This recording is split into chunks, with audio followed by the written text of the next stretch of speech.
Şeret var.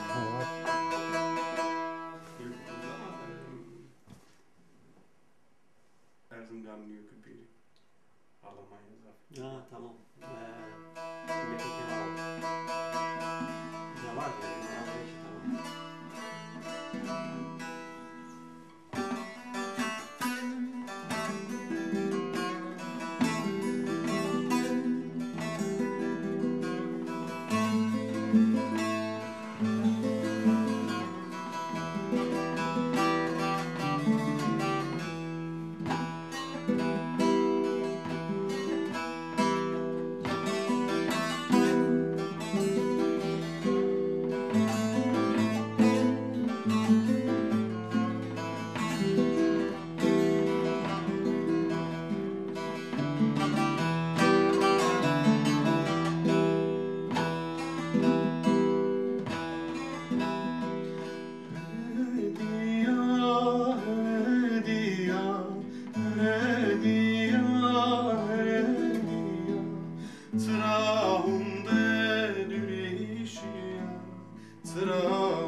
Kurban etsin duruyor, ez heyran etsin duruyor. Tırağımda düşüyor, tırağımda düşüyor.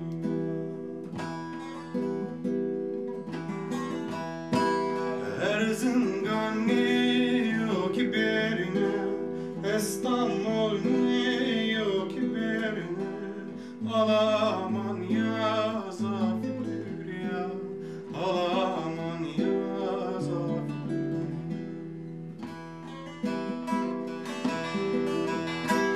Erzincan yok ki berine, İstanbul yok ki berine. Alaman ya zafir ya, alaman ya zafir.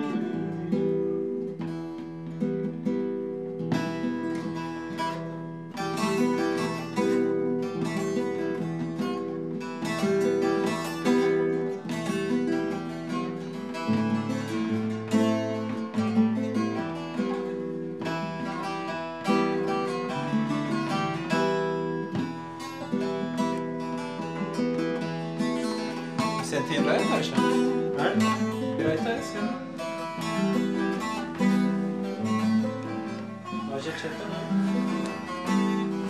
Hasan gelmiş kendisi. Nerede abi? Tacın nerede? Almanya. Almanya'da kiş baba. Divano, dertli vano, hep divano, dertli vano. Na hasreten amreno, na hasreten amreno. Mektubat okmirenyame, mektubat okmirenyame. Tızalımat hayna, tızalımat hayna. Erzincan yok ki berine, İstanbul yok ki berine. Alaman ya zafir ya, alaman ya zafir ya. Erzincan yok ki berine, İstanbul yok ki berine. Alaman ya zafir ya, alaman ya zafir ya. Wesh wesh.